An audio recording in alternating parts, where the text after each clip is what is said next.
Vainqueur samedi face à Blois en Coupe de France, le FC Nantes affrontera Lille en 16e de finale. Mais demain soir, place à la Coupe de la Ligue face à Nancy avec une place en demi-finale à la clé. Les Canaries vont-ils continuer sur leur bonne lancée? Olivier Caillé. Depuis un mois, la routine est presque toujours la même à la Genolière. Petit déjeuner en commun, puis 1 voire 2 entraînements au programme de la journée pour le groupe nantais. Débarqué à Nantes le 11 décembre dernier, Sergio Conceição et ses méthodes ont transfiguré un groupe au plus mal début décembre. Mais pourtant, lorsqu'on lui demande ce qu'il a fait à l'équipe pour obtenir ce résultat, la réponse fuse. Rien du tout. J'ai fait mon travail. Les joueurs, jusqu'au moment, ils ont été magnifiques à comprendre. Tous les jours, le travail qu'on fait dans le terrain et hors du terrain aussi. À écouter le technicien portugais, la résurrection du FC Nantes serait à mettre entièrement au crédit de ses joueurs. Pourtant, le changement d'habitude et les méthodes de travail proposées ont bousculé un groupe endormi. On avait peut-être besoin d'un petit coup de collier à ce niveau-là pour pouvoir progresser et avancer. Déjà, on travaille quand même beaucoup plus tactiquement et aussi au niveau de l'état d'esprit. Je pense que ça se ressent sur le terrain. Il y a beaucoup plus d'envie, beaucoup plus de hargne. Dès la perte du ballon, on sent une équipe tout de suite agressive. Résultat de ces efforts, le FC Nantes a tout gagné depuis l'arrivée de Conceição. C'est vrai qu'on a 4 victoires, mais ça c'est du passé. Et il faut regarder demain. Les prochains matchs, c'est toujours le plus important. Car une victoire face à Nancy permettrait au FC Nantes de se retrouver dans le dernier carré de la Coupe de la Ligue, ce qui ne lui est plus arrivé depuis la saison 2013-2014. Ramasser quelques déchets sur son parcours de course à pied, c'est le principe de l'association Run Eco Team. En fin d'année, le PDG du réseau Facebook en a fait la publicité. Depuis, le nombre d'adhérents explose. À première vue, rien ne distingue ces coureurs des autres. Mais rapprochons-nous un peu. Des baskets fluo, ça c'est normal, c'est à la mode. Un t-shirt Run Eco Team et surtout un petit sac. Chaque jogger va le remplir plusieurs fois pendant sa course.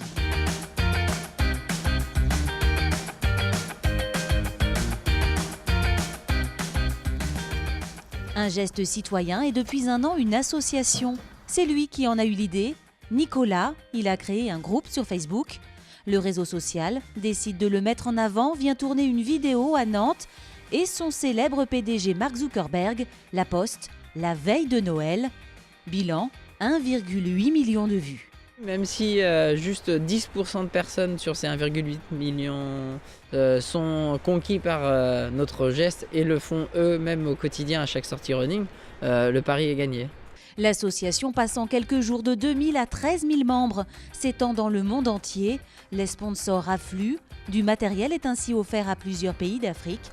L'initiative séduit. Je trouve que c'est une très bonne idée. Il y a déjà beaucoup d'initiatives qui se passent sur les plages auxquelles j'ai déjà participé. Et en fait, c'est vrai qu'il y en a partout. Donc pourquoi pas le faire sur les bords de la Chésine plutôt que d'aller sur les plages. C'est à côté de chez nous, donc c'est facile.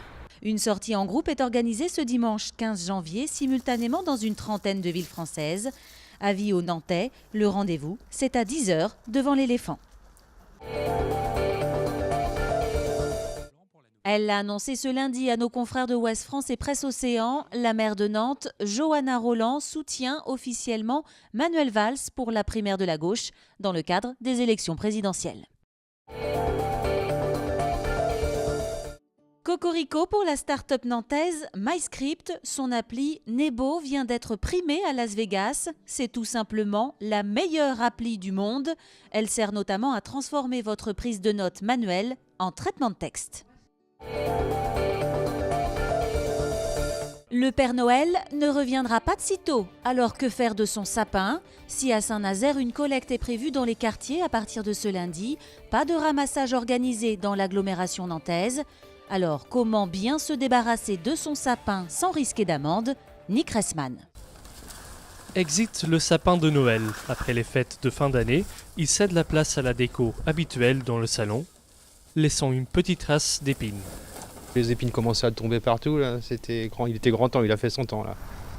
Comme Thierry, la plupart des Nantais optent pour un dépôt volontaire en déchetterie. Faute de collecte de Nantes Métropole, c'est la seule solution pour se débarrasser de son sapin, propre et légal. Il finira ses jours dans la benne déchets verts avant d'être composté. Il a bien vécu, ça y est, c'est fini. Et maintenant, il est déchets verts impeccables. C'est ce qu'il faut faire, c'est ça, c'est écologique. Il ne faut pas laisser traîner son sapin. Pourtant, de nombreux sapins finissent dans la rue, malgré le risque d'amende de 38 € pour un dépôt sauvage. Plus civiques sont les dépôts comme ici à Indre, où un service de broyage est proposé par l'association Composterie. C'est aussi le cas dans d'autres communes de la métropole, ainsi que dans le quartier Au Pavé Saint-Félix, entre le 11 et 18 janvier. Cela vous laisse quelques jours pour enlever les boules de Noël, si ce n'est pas déjà fait.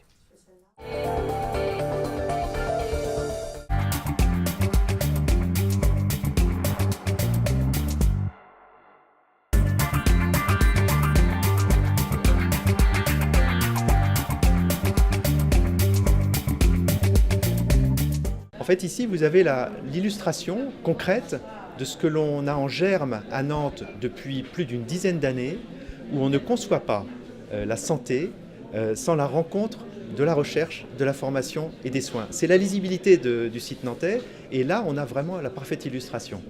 Je vais plus loin en disant que c'est la première brique universitaire du quartier de la santé. On va voir le futur CHU, les facultés de santé avec les disciplines médicales, paramédicales, et on va avoir en même temps la recherche avec ici l'IRS 2 Nantes Biotech et plus tard d'autres instituts de recherche en santé.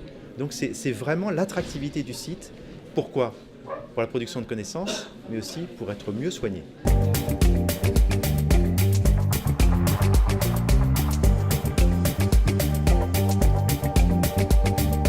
Au premier étage, les gens travaillent sur les maladies fongiques, c'est-à-dire des micro-champignons qui sont pathogènes. Au deuxième, sur des bactéries, mais et en particulier dans le cadre de résistance ou multirésistance aux antibiotiques. Et à cet étage, au troisième étage, sur d'une part la tuberculose et d'autre part les gastro-entérites. Et là, on est en pleine période, je pense, de gastro-entérite hivernale.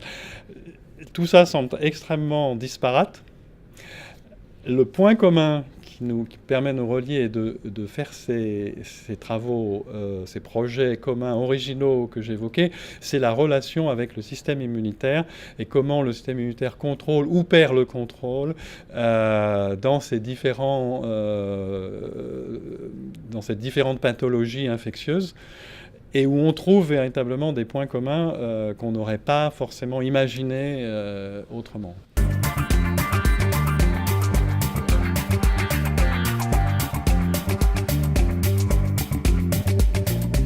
La prochaine étape importante aura lieu dès le printemps 2017, où nous allons finir ce qu'on appelle l'avant-projet sommaire, qui va donc définir sur des plans au 1/200e le calibrage et le contenu du futur CHU.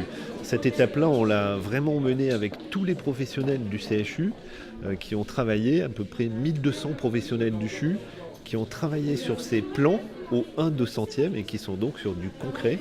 Ils peuvent se projeter sur la surface des chambres, sur les couloirs de circulation, sur les blocs opératoires, sur l'imagerie, sur les zones de consultation. Donc nous sommes en plein en train de construire de manière très opérationnelle le futur CHU. Prochain rendez-vous, printemps 2017.